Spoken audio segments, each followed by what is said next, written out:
A very good evening to you all. Thank you for watching UBC Television. Welcome to the UBC News Tonight with me, Wadulo Mark Arnold and Mugalu Mohammed on sign language. It's going to be an hours-long bulletin, so do sit tight. Let's give you the headlines and get straight into the news.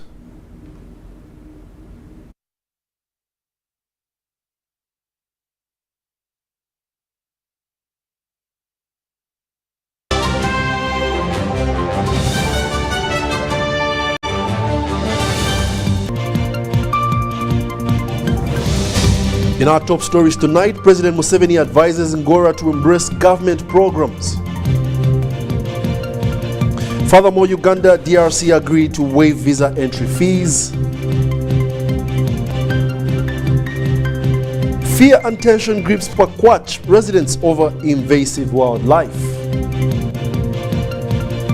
And Toro's Peace Kalasweka shines at Johnny Walker Open Golf Championship.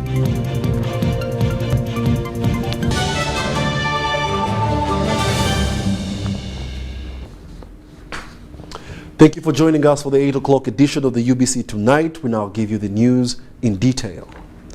Now, President Museveni has advised the public to look out for strange people that come into their areas and report them to the police if that are nearest to their homes.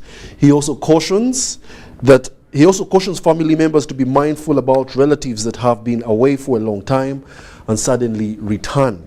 President Museveni's advice was shared via his Twitter handle this morning, where he was informing Ugandans about the fighter bombs that paid a visit to the ADF terrorists at 4 different points. He explained that these points were at 72 kilometers, 120 kilometers, 69 kilometers, and 130 kilometers from the border on the Bundibudio-Semuliki side, where he says a number of terrorists could have been killed.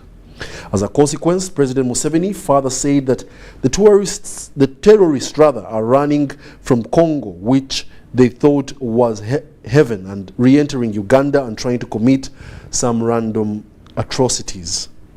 He explained that the truck carrying onions to the market across the border in Congo that was burnt the other day 12 kilometers from the border could have been a result of such elements. Adding on to this message later on about the devastating attacks of our Air Force carried out on the ADF in Congo yesterday. Today, thorough popular vigilance, 2 bombs which the remnants from Congo were planning to plant in churches in Chibibi, Butambala were reported to the police and diffused. The police is now working to establish the exact identity of the individuals involved. President Museveni says that we shall get them wherever they go, whether in Congo, Uganda, South Africa, or wherever. Wananchi have been advised to be vigilant and report strangers. Do not accept gift from strangers. In Chibibi, the pastors had been sent public address systems linked to bombs. However, the Wananchi were suspicious and reported. The evil plan was foiled.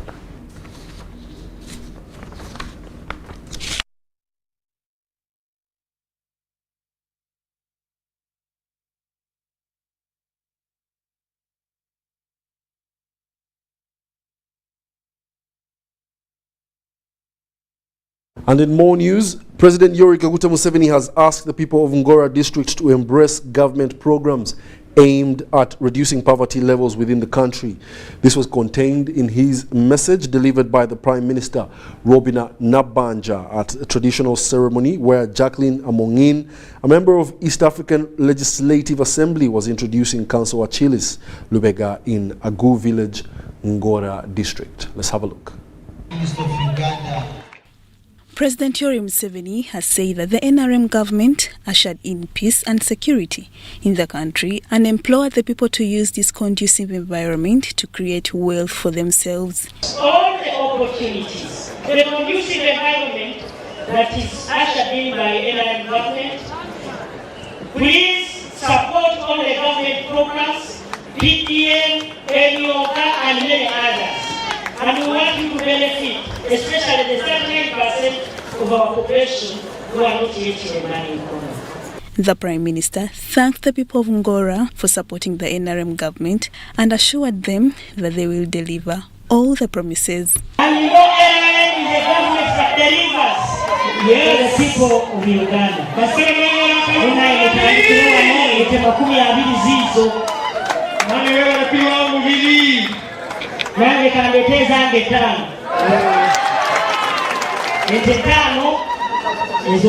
Prime Minister. Nabanja described Amogin as a hard-working woman who is focused to serve the country.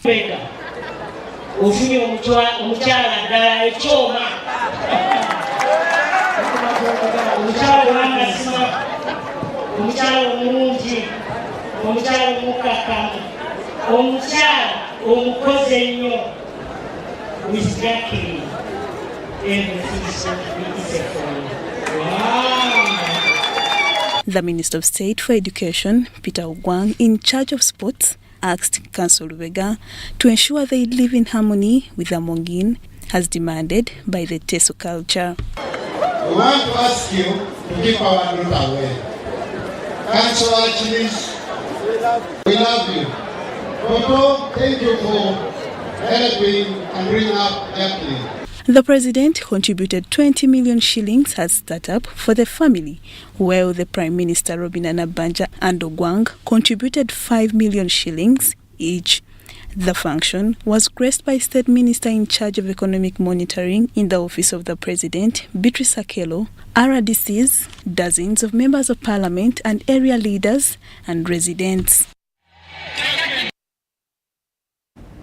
Uganda and the Democratic Republic of Congo governments have agreed to waive visa entry fees on a reciprocal basis. This move is aimed at easing movement of people and goods as the two countries strengthen bilateral relations. Now, this position was reached during the 8th ordinary session of the Joint Permanent Commission between Uganda and the DRC. Henry Okrut has more details. It is a mission that saw 10 Ugandan ministers accompany the first Deputy Prime Minister and Minister for East African Community Affairs, Rebecca Kadaga, to Kinshasa. They were here to find avenues of strengthening bilateral relations between the two countries. One of the issues that came up for discussion was the removal of visa entry fees. Because if you look at across the whole border, right from Arua down up to Kisoro, these people are just the same people across the border. So why should we really require, one person who is going to settle it the other day and also who is going to further economic interest required to have a visa?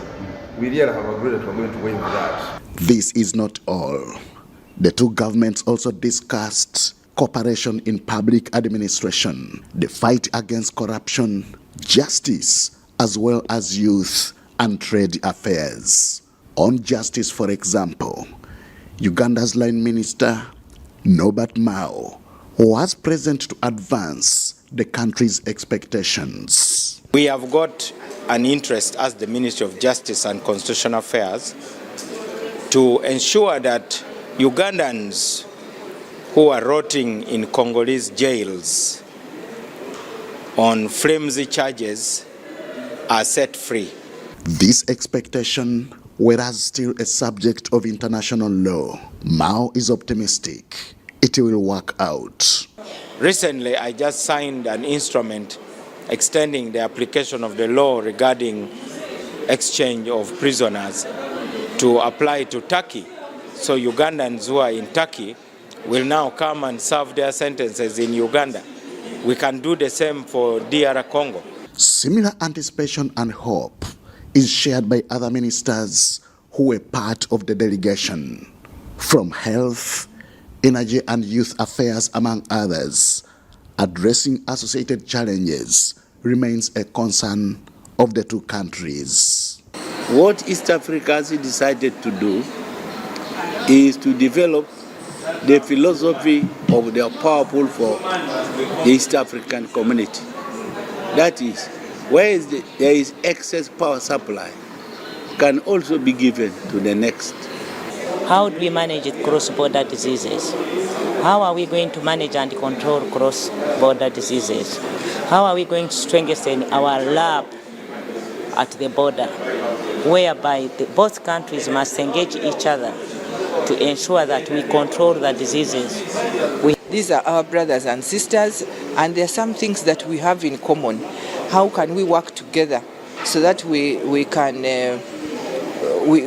preserve our cultures and of course maintain them so that they are not eroded. It will take economic and social infrastructure development for trade between the two nations to flourish. This is why ministries, including works and transport, as well as agriculture and fisheries, were represented. We have an investor who is trying to develop transport from the Karubat this side of Congo. But on our side of Uganda, we have cleared him to put the landing site, but he was not yet cleared the other side of Congo to put the landing site. So immediately yesterday we met, the minister agreed, and they are going to allow the investor also develop the landing site. The other side is also transport on water from Uganda to Congo. It is very good. Congo takes a lot of fish from Uganda, and there is need for us as two governments to work together to see how best we can be able to trade in fish, but also in crops, livestock. We have a lot to give to DRC, and DRC has a lot to do to give Uganda. Meetings convened, discussions held, decisions taken, and agreements signed. Has been a process enough to lead to the adoption of a joint communique. This clearly indicates that the 4-day engagement in Kinshasa has not been a waste, but an achievement worth boasting of. Henry Okrut, UBC, Kinshasa.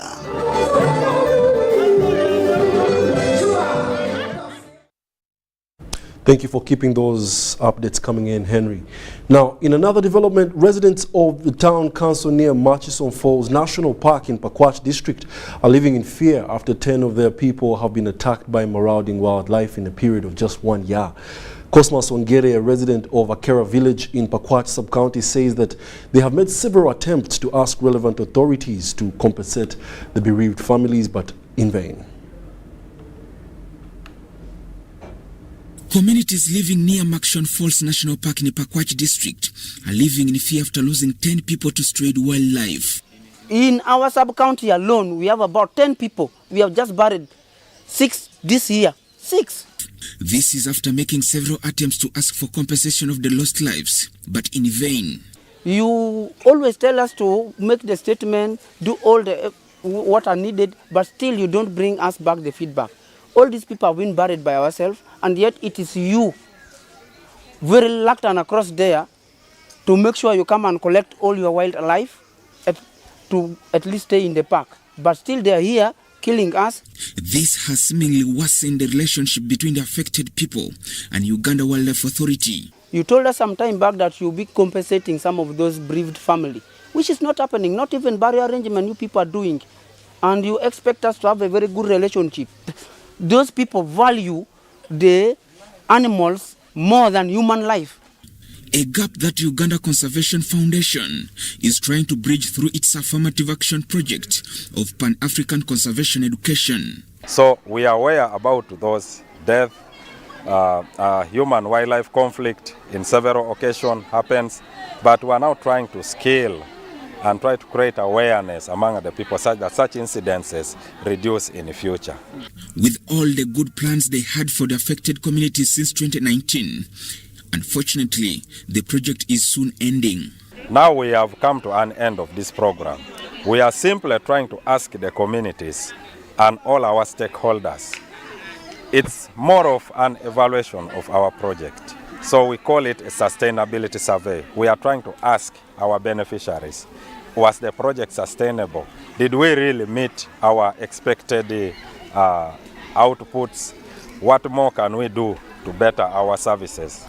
The culmination of this project in the nearby future may turn into the distressed factor, especially to those who have not yet benefited from it.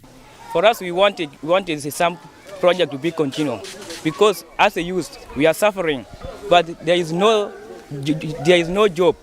Lack of job, we are just pushing here in the water, fishing, still in the water. PAC is arresting us. The only things we need from PAC, they must give us skill, like tailoring, like construction of roads. Joseph Oko, UBC. Luuka chiefdom has celebrated Tabingwa Day with the promise of ensuring unity and progress. The day also marked the swearing in of a new cabinet and the inauguration of youth and elderly councils. The chiefdom of Luuka, Tabingwa Nabwana Inye Hinsiko promised a dedicated leadership aimed at fostering a sense of togetherness within the community. Details in this report. As by law established, and in accordance with the customs, culture, and traditions established. So, the chief of Luuka chiefdom of Busoga Kingdom, Tabingwa Nabwana Inyensiko IV, has stressed the importance of nurturing the youth to become positive contributors to their society. Accountability. Abaluuka nenda tukyuse muku enamusa yaffe nga yaluuka okuva olwaleero tube n'ennamusa yaffe ey'abaluuka nga erina obwagazi ate nga erina ekigendererwa. He called upon parents to take responsibility for their children's actions and security, emphasizing the fundamental role of the family in ensuring security. Central government neyayiza obwatabiibwa. Tulina okolera walala ne central government ne local government. He asked the people of Luuka to embrace farming, particularly the cultivation of fruits, with the region showing significant market potential.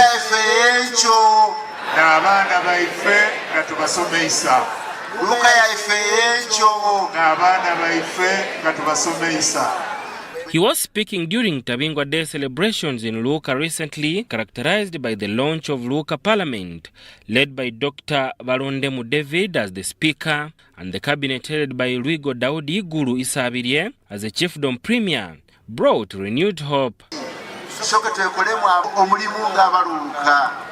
Tutwogere n'abaana baffe betwidde obulungi nti nabakola ebikolobero byalo mwebale kumpuliriza mwebale kwida mutambule bulungi. Key cabinet members including Alhaji Professor Dr. Mohamed Lubega Kisambira, Isabirye Paul, Wagubi Patrick, Kiparu George and Nagaya Med held pivot roles. Tabingwa expressed deep gratitude for the successful formation of the chiefdom's constitution, culminating in the inauguration of these councils.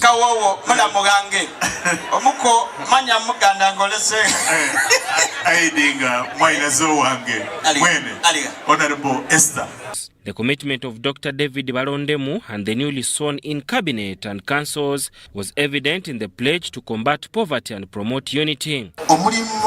Tulikwenda okukola eruuka n'omwami Ayubu chairman gwava okwogerako tulikwenda kulwanisa bwavu. He urged the community to support individuals with academic qualifications in their quest for employment.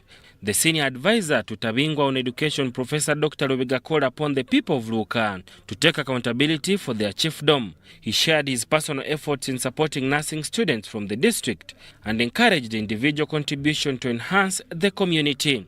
The chairperson of Luuka district, Wakazi Simon, commended the Tabingwa celebrations for fostering unity and collective efforts, assuring full support for development initiatives.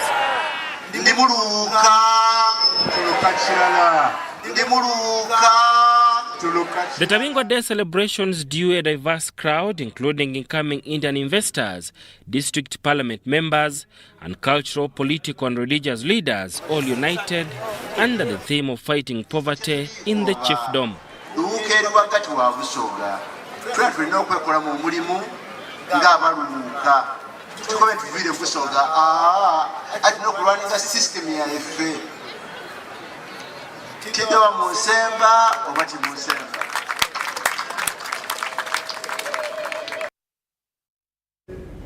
Now, the Uganda National Student Association, UNSA leaders have called upon the government to fully support their activities because it's through this umbrella that leaders are produced. This was during the election of the Uganda National Student Association leaders in Shema district. Let's have the details. In days gone by, education institutions provided a perfect conveyor belt that birthed prominent politicians like Norbert Mao.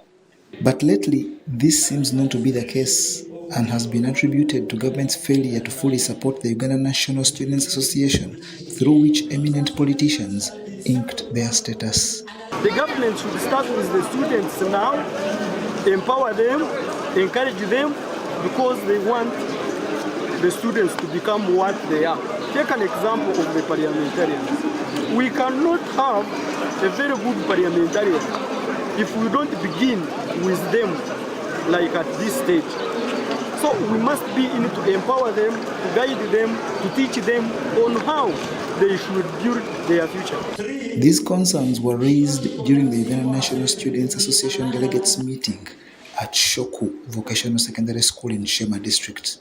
The matters of urgency where the government need to address, especially, is on the constructing and building the partnerships to make sure that even the local students can benefit. Because sincerely, these people from USA, they have been benefited by schools that are in central, that are in towns, and people in villages have been suffering. A case in point in my own district in Shema, the only challenge we have got is the late release of the funds. These funds are always released lately, and they always release less funds that can't even fund so colorful functions. The meeting that attracted participants from 24 schools not only elected new leaders, but also engaged in a debate contest. There is the need for the government to fund these UNSA activities, because I think what they are doing is for the benefit of all of us as a government, it's for the benefit of the schools, it's for the benefit of the community that is around these schools.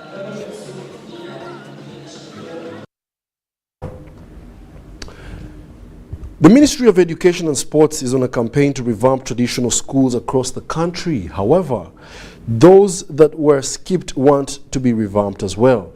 Now, this follows the stakeholders for Bombo Senior Secondary School, the traditional school in Luwero district. Its buildings are in poor condition, which has also contributed to the decline of the school population, among others. Details in this report. At least 10 billion Ugandan shillings is needed to revamp Bombo Senior Secondary School, one of the government traditional schools in Luwero district. The school is a Muslim-founded and was established in the 1960s, however, was not considered. President wrote a letter instructing the PS, the ministry, to give us block here, to give us money for renovation. We are waiting for contractors up to today. The engineers came, they surveyed, and they said this school needs to get a flat, like 2 flats to accommodate the number of people in urban centers. Up to now, people are asking. Now I'm getting tired to tell people that the universal secondary education is not coming. They are not giving us. I'm also getting tired to tell people that people are not respecting the letter of the president.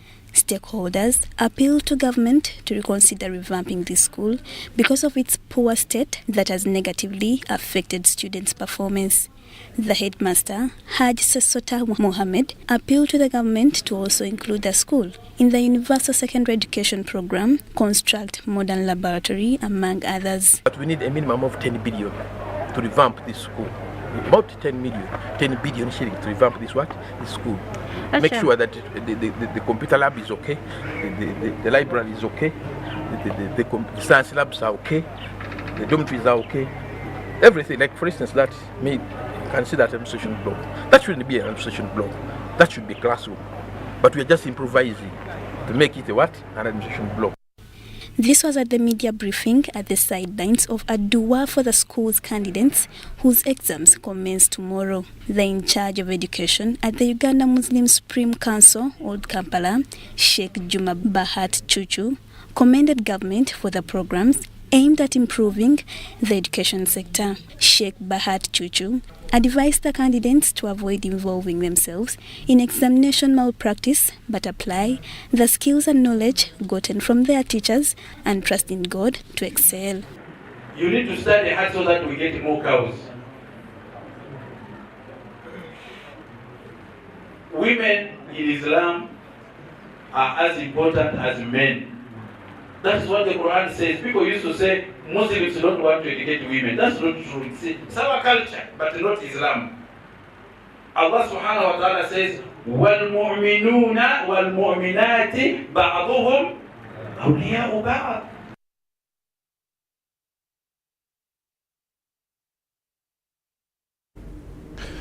The Rotary Club of Nalia Estates has pitched camp in Kasokoso slum, where they are offering free medical services to the community.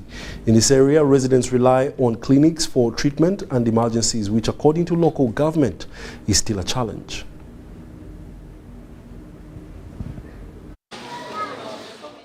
This free medical camp offered dental, HIV/AIDS treatment, eye screening services, among others, in Kasokoso Chira municipality.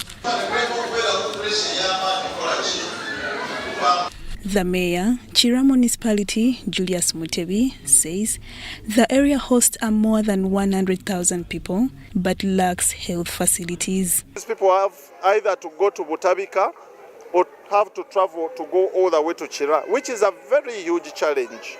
And given the population and the fact that it is a slum area, you can imagine the rate at which people have children or babies. If you look around this place, it is full of children. So the challenges are really high. Malaria is quite rampant in this area, and lots of other diseases.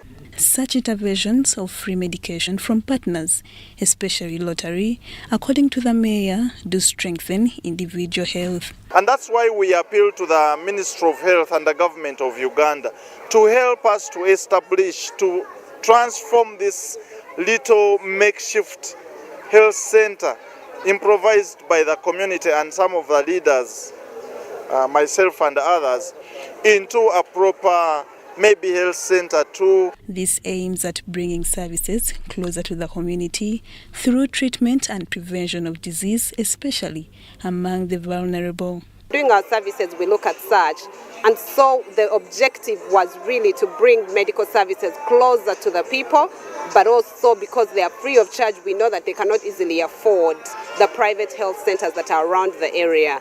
And as you can see, we have quite a number of people that have come in hundreds to receive these services. That's already an indication that people have been yearning for these services, and we have brought them closer to the people. Above self is what we desire in society, especially amongst leaders. But when we have people who do not have direct positions of leadership showing service above self, it's a very, very good thing. As residents appreciated this free medical camp. Akasente mbadde sina kantwala mu ddwaliro banzijanjabidde bwerere tebalina wadde 10 kye banzigyeko, so nno okweyanza okw'amaanyi eri Rotary Club.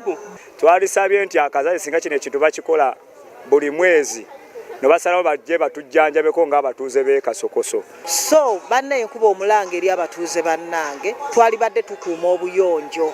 The camp targeted to serve close to 200 individuals, and according to Rotary Club of Nalia Estates, more camps are to be organized. Lydia Chomkama, Andrew Sebira, UBC News.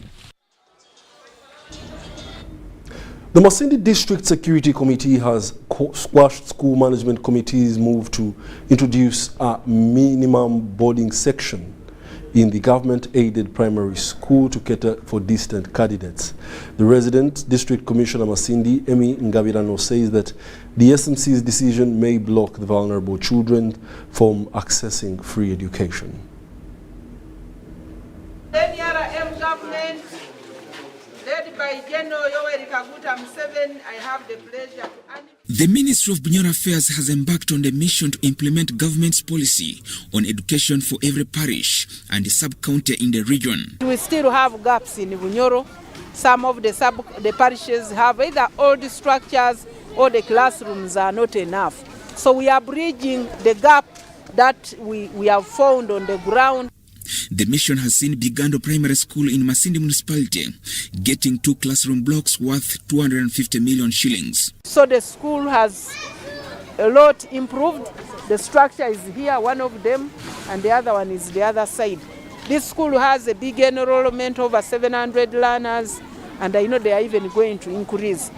After getting enough space for learners, the school management committee thought of introducing a boarding section for upper primary. The long distances the learners walk to come to the school, and sometimes they leave late, especially the candidates classes.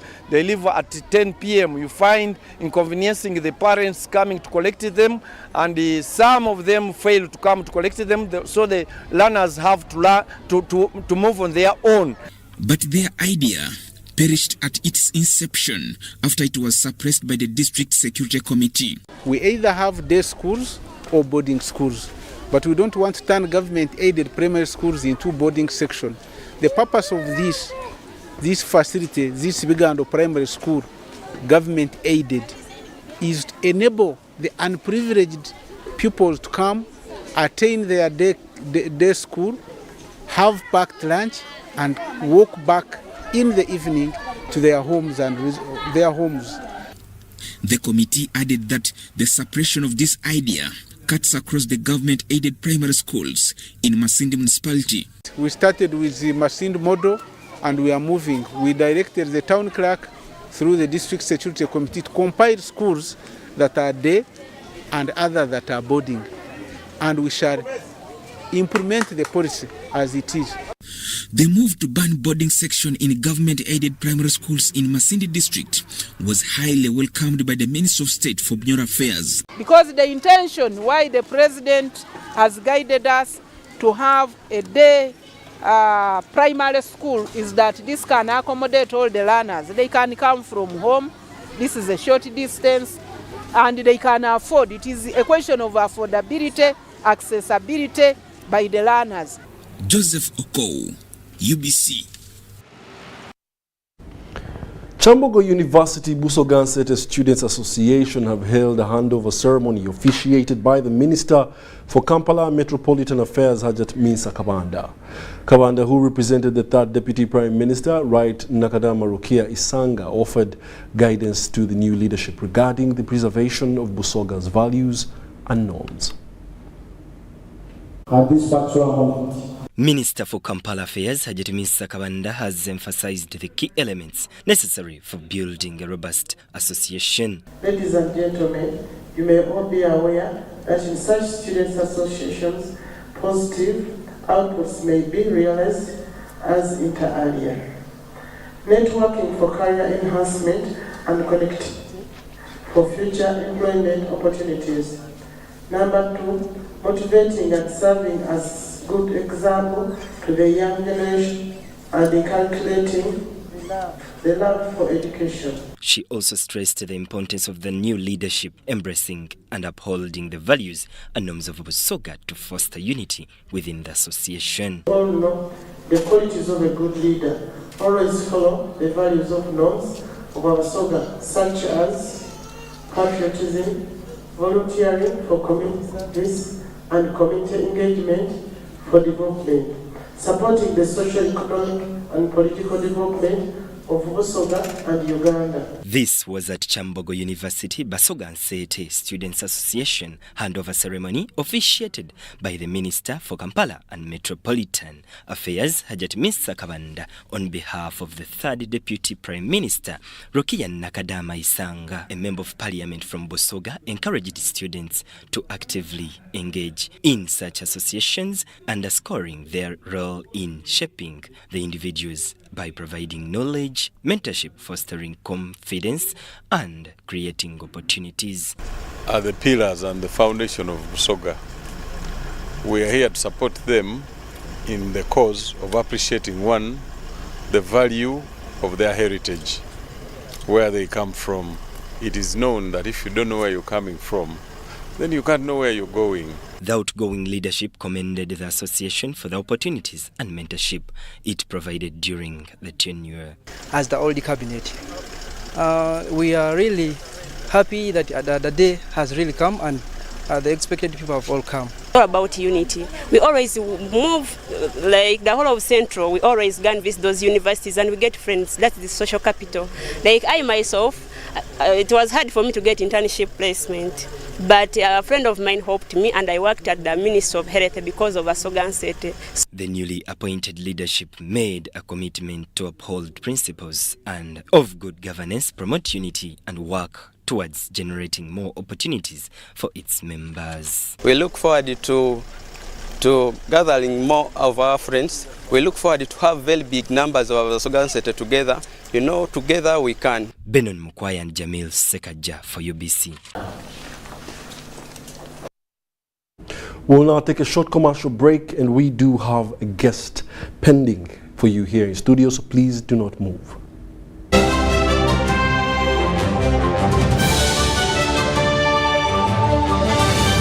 Pay or shop with MTN Momo and get cashback every week.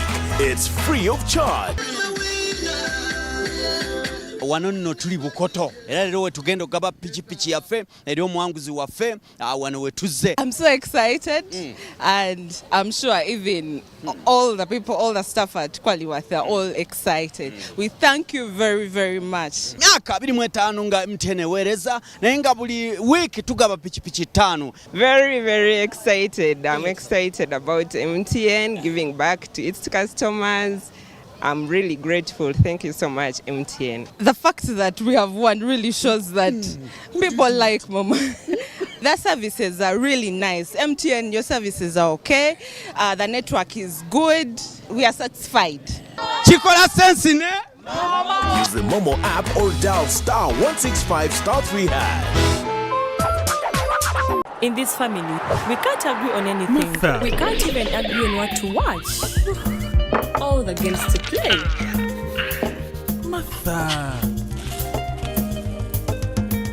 Ndoza Mulabi, we can't even agree on what to eat. At least the one thing for now we can all agree on is the soap to use. He likes that it's big and lasts long. Anti-economy. I like that it keeps my skin smooth.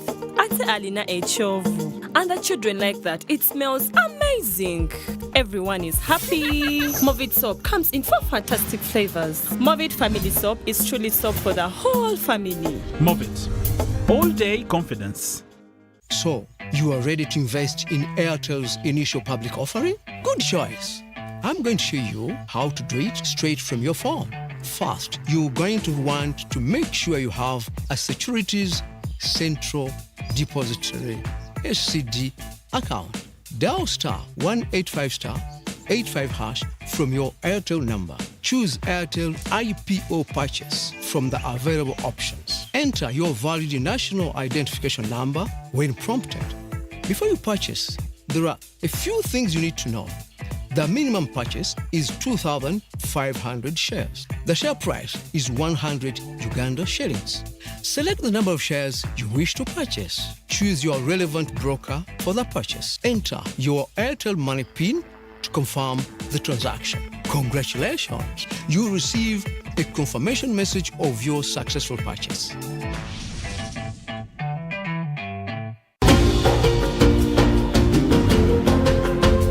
Metu Bus Industries Namambe, the manufacturers of buses for transporters, schools, tour operators and special purpose vans. Metu Bus Industries offers a range of buses known for safety, comfort and reliability. Depending on your needs, a bus can simply be a point A to point B people mover with just seats or a special design that includes a restroom, power outlet, Wi-Fi, television and a refreshment center. Buy your buses from Metu and support industrialization of Uganda. Hello, Mom. How did you sleep? How is Salongo? Oh, Mommy, how is Grandma? And Simba, the dog, yeah, the funny one. Call Bona on any network in Uganda with Airtel Bona Voice Bundles. Dial *100*1#. Select Call Bona to choose bundles from as low as 1,000 shillings from daily, weekly, monthly, or bundles that don't expire. Call Bona on any network in Uganda with Airtel. A reason to imagine. oyagaliza famire yo obugagga n'obulamu obulungi yiga bw'oyinza okubifuna ng'okozesa science ne tekinologiya ng'oyita mu butonde. Omukenkufu Nyanzi Julius ekyuma kiwagala kyuma akuwandiikidde ekitabo ky'otasaanye kusubwa kusoma. Ekitabo kino akituumye Money Grows on Trees, sente zimera ku miti. Weefunire kopi ku $2 gyokka ku kitebe kya Prof Bio Research ku Katorio Mall, ku matabi g'amatundiro g'ebitabo aga Aristoc Booklex, ku Acacia Mall, Garden City, Kampala Road ne ku mitimbagano gya Jumia Uganda, oba kuba 0703 M52 tukikutuuseeko wonna w'oli. Jjukira nti Money Grows on Trees, sente zimera ku miti. Tubaniriza mu Jinja Central Market twide wano okuba nga twedusa abantu okuwaayo kumbaga ya mwenemu nga bakozesa momope. Kati je mu Jinja Central Market sobola okuba nga tuwaya n'abatyambye momope n'eri kwogeza abantu obwamu.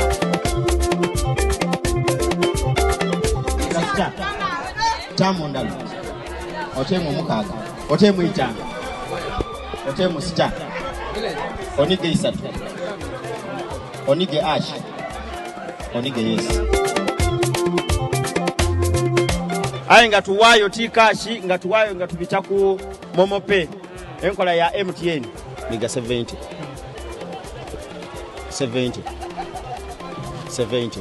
Pay or shop with MTN Momo and get cash back every week. It's free of charge. Use the Momo app or dial *165*3#.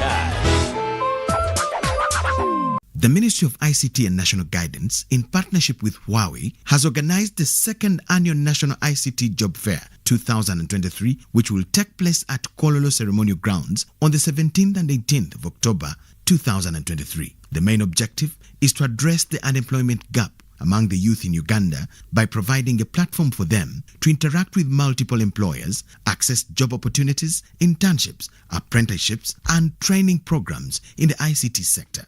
The chief guest will be His Excellency Yoweri Kaguta Museveni. All members of the public are invited. Did you know that you can safely and conveniently make your school fees payments anytime, any school, anywhere using Airtel Money? Oh yes! Simply pick up your phone and dial *185#. Select option 6, school fees. Choose between school pay, peg pay, or shore pay. Enter student number. Enter amount, confirm name and transaction. Enter Airtel Money PIN. A confirmation message will be sent to you upon a successful transaction. Airtel Money. Instant, secure, borderless.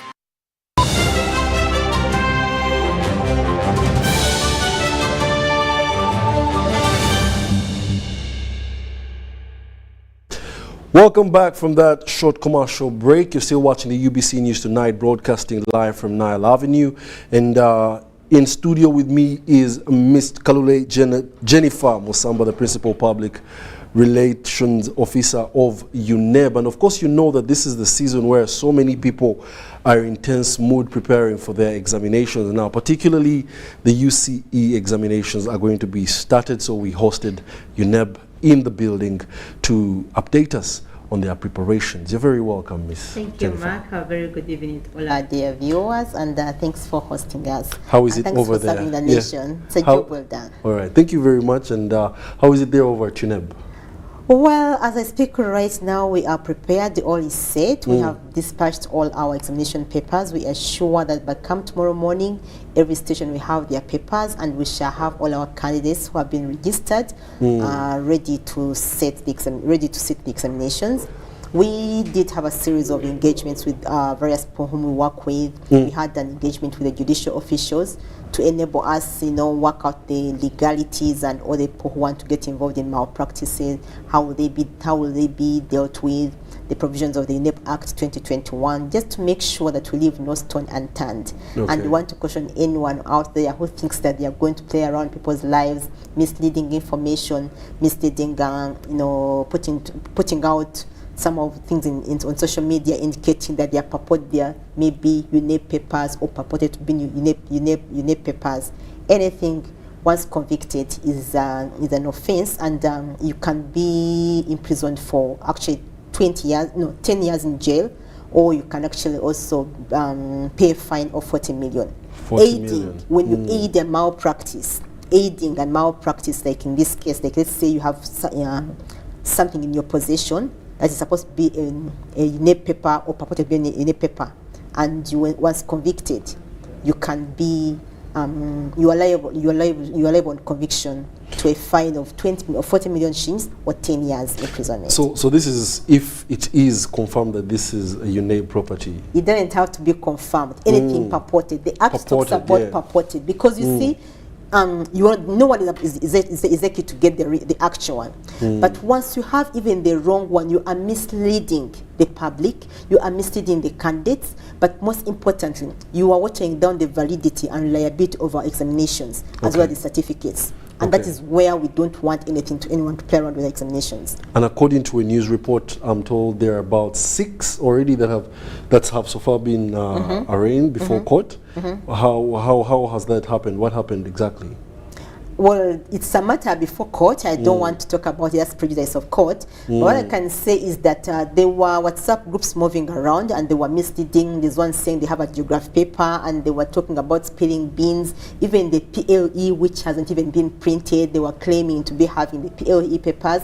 So, of course, we work with security agencies. We do work with police. We do work with private investigators who did help us to do some good work.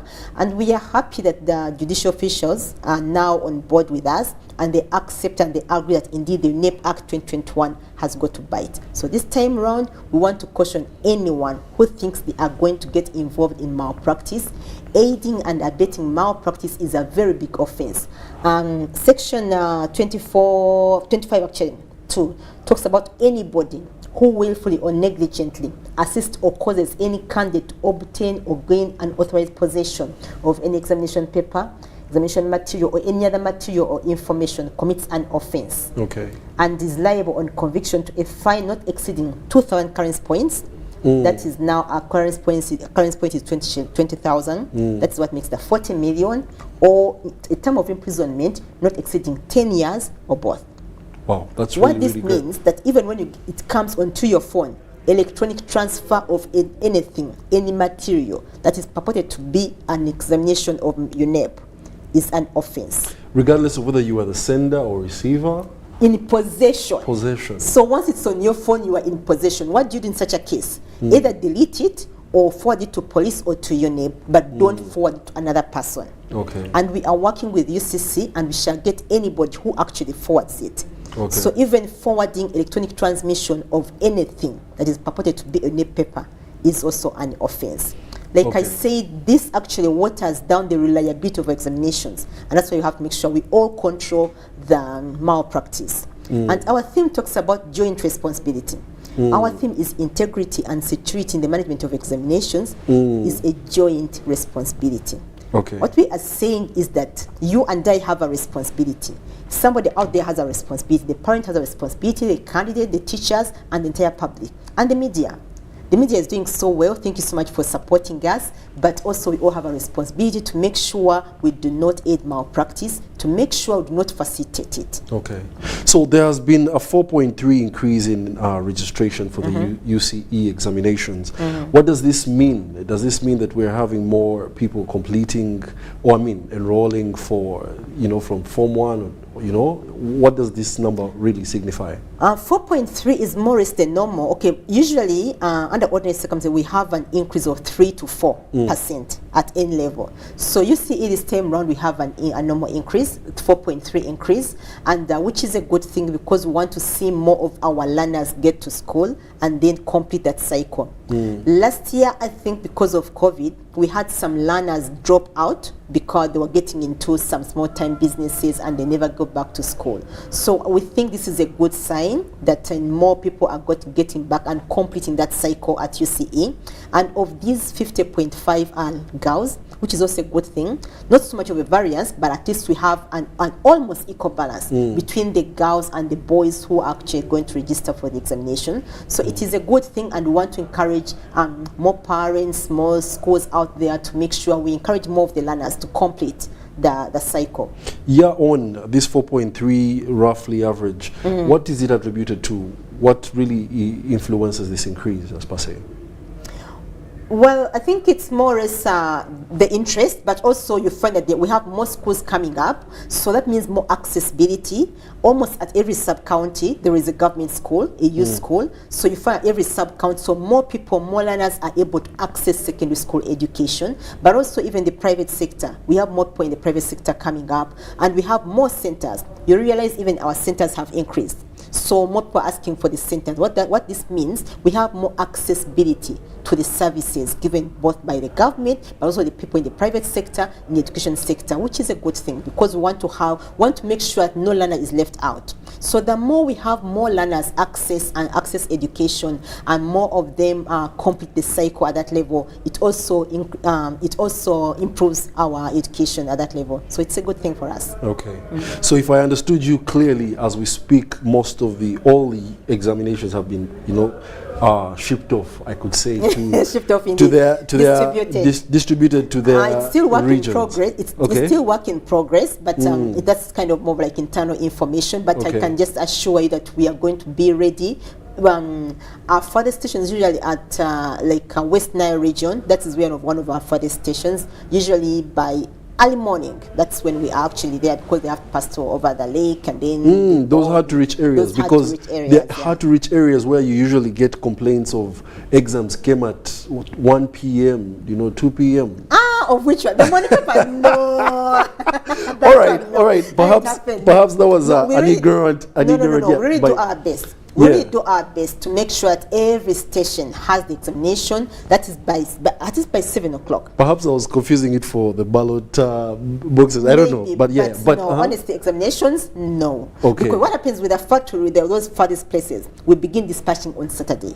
Okay. So there's just no way it can get to beyond, I don't know, whatever time. We make sure, examinations, we make sure we are on time. That is why last time, the candidates who arrived like an hour late were not able to sit. Because for us, we are on time. We're talking about time.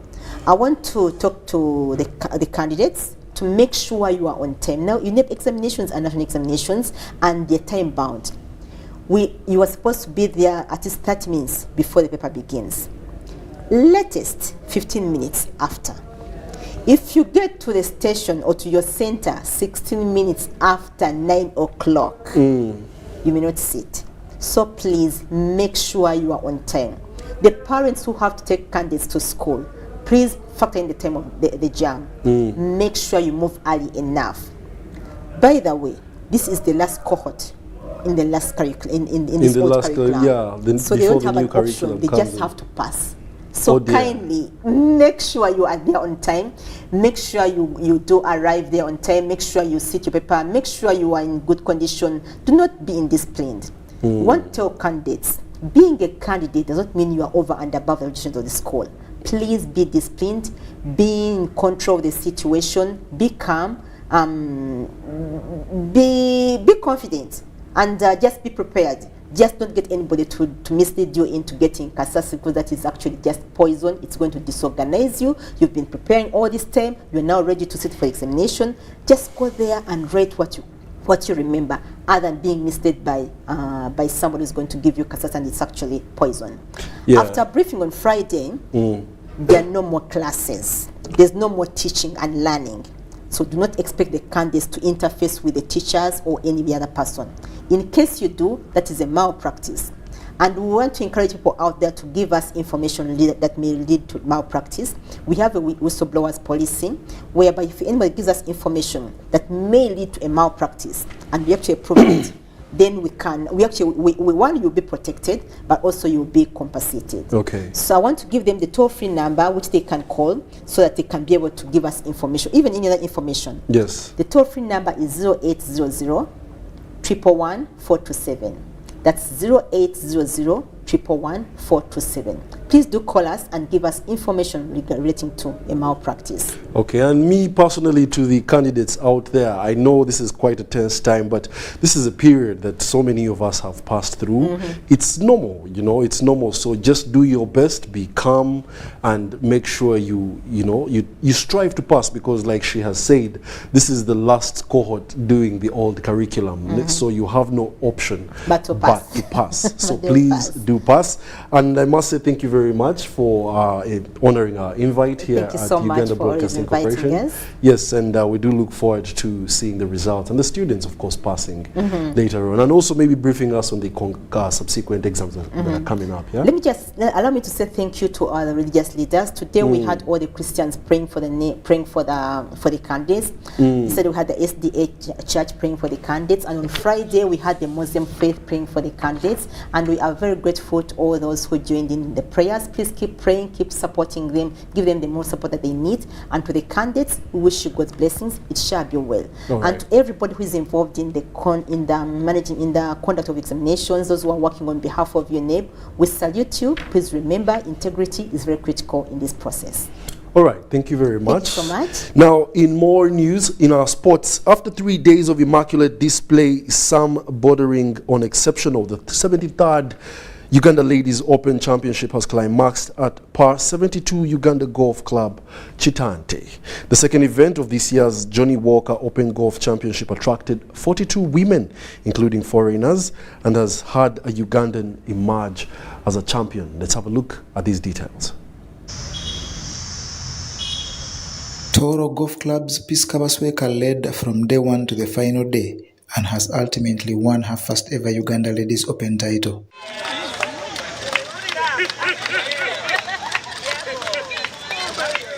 It, however, wasn't easy for Kabasweka, who in the earlier rounds scored 68, 75 and 78 on the final day. At some stage in the second round, second-placed Idi Madina of Tanzania leveled the scores, with Kabasweka needing nerves of steel in the final holes to win this Johnny Walker Open Golf Championship by a single shot after an impressive 221 gross points. I was gambling, that's the truth. But I gained strength on number 16 and let me commit that since then I was good. You supported me, you showed me love, I was confident. Thank you so much, I love you. And before I let you go, was there a point? Eva Magara completed the podium in third with 228 gross points, which were bettered by Idi Madina by 6 strokes for the Tanzanian to take second spot.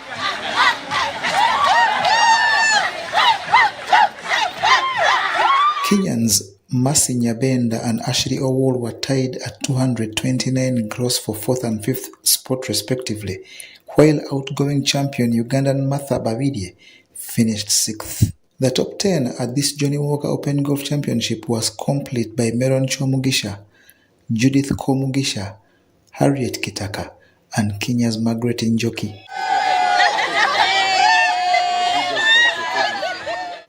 What now follows next in this special edition of the Johnny Walker Open Golf Championship is the Amateurs Open mid next week. The Pro-Am will come next, and it will be followed by the Professionals category that takes 100 million from the 410 that headline sponsors Johnny Walker injected. John Barnes, Sentamo, UBC News.